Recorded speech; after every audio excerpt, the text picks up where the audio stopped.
Did you like school? Well, I did and I didn't.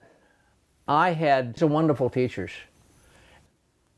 My bad experience was out on the playing field. I was the youngest kid in the class, and I was beat up.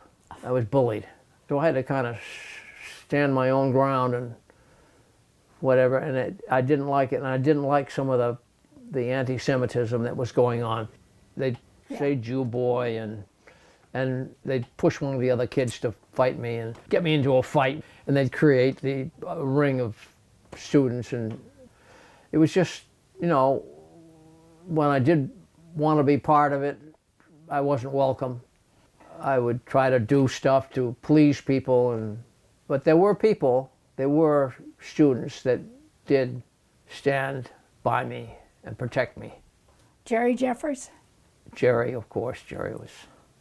And there was one bully in the class, and he would kind of egg some of the other ones on. But one of the bigger kids saw him doing it, and the bully of the class, they grabbed him and they held him and they said, "You want to punch him now?" You know? And the kid said, "No, no." And I said, "No, I don't want to punch him." And years later, that boy who was the bully met up with me and sat with me on the porch of the Colonial Inn down here, and I remembered his step-parents and so on and what he was going through, and we were compadres. You know, he had come to the Vineyard only for a few hours, and he wanted to meet with me to, you know, talk over and so on. He didn't have a really that nice a life, and but he was being bullied, so he had to, you know. So it was a bad time in the 30s and 40s. That was in the day when in the streets of Boston anti-Semitism was being preached by Catholic preachers. I mean, here we had Nazism right at our elbow, out, about ready to invade us. But my classmates, they didn't know. They really didn't know. I had so many people come to me years later and apologize. He first came here. Where did you live? We lived on Main Street, where the photography place is, Moshe's. We lived upstairs. My father had his own store, Brickman's, and we sold shoes. That was a big thing. Where was the store at first? Where it is now? Just over the Moshe's. And then, of course, in later years, we went down to where Brickman's is now.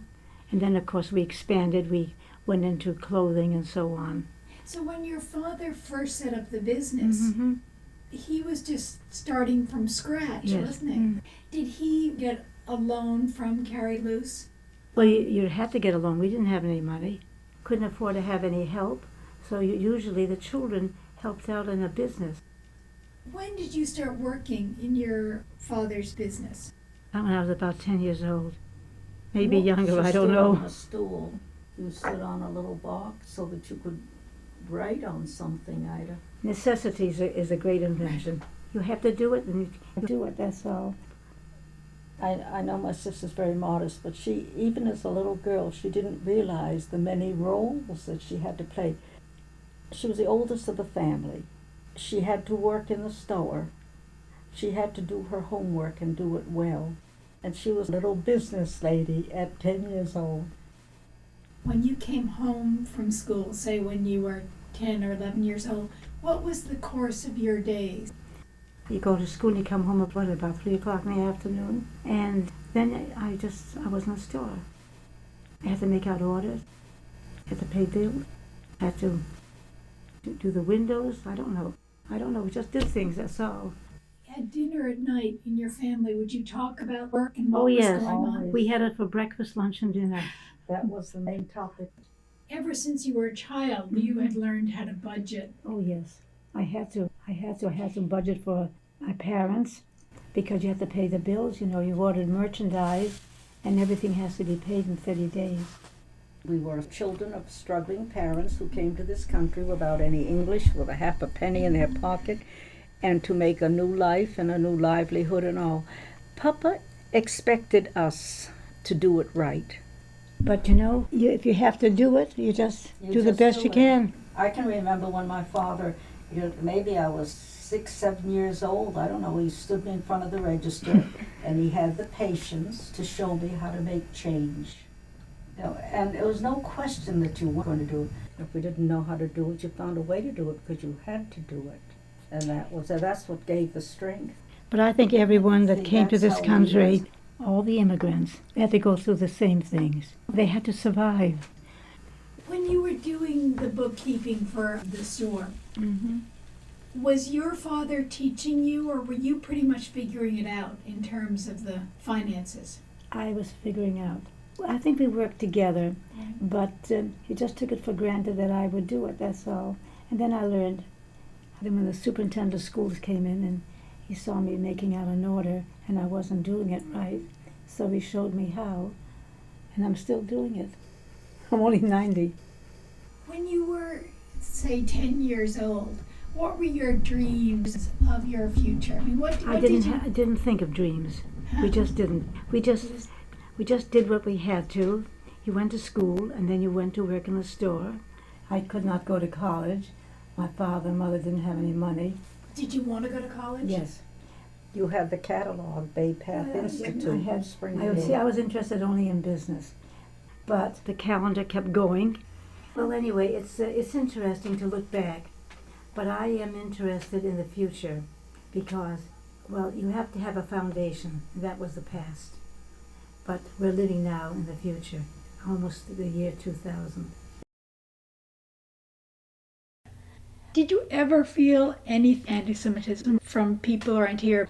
No, I never had that. I was very fortunate. I don't know if it's because my parents had a store here and we used to wait on all these people in the store, and the only time that I had any issue, and it was a big one, the only time, going to private school, most of the kids were not Jewish, so I was very friendly with these kids, and they were all upper crust, staunch New England, and they would come into Edgartown for regatta.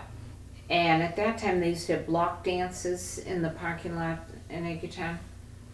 And they said, oh, come meet us and everything. So I went down, I met them, and then they said, come on, you'll come on the boat. And you have to go through a gate to get to the yacht club. And the guy goes like this. And they wouldn't let me in.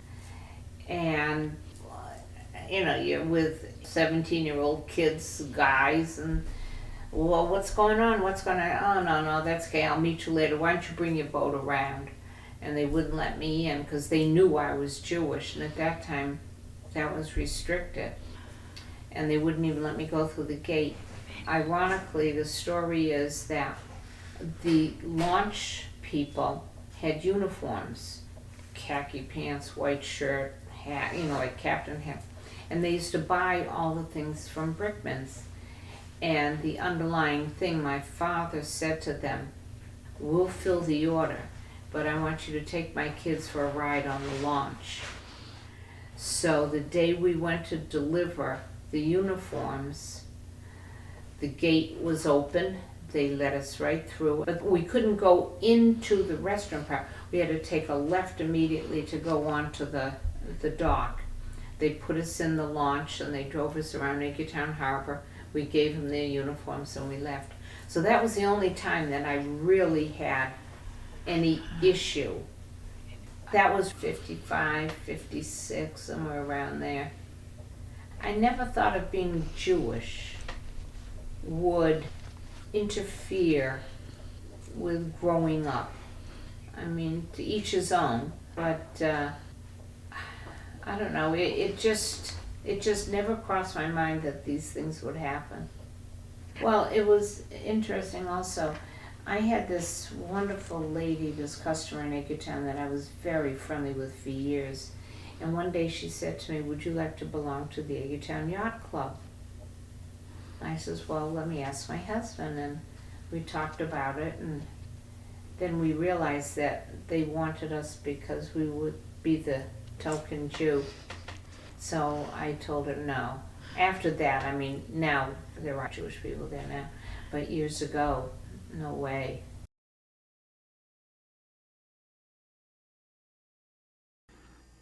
After World War II, I came home, came to the island, 1946, and at that time we were beginning to get a very interesting summer Jewish colony here.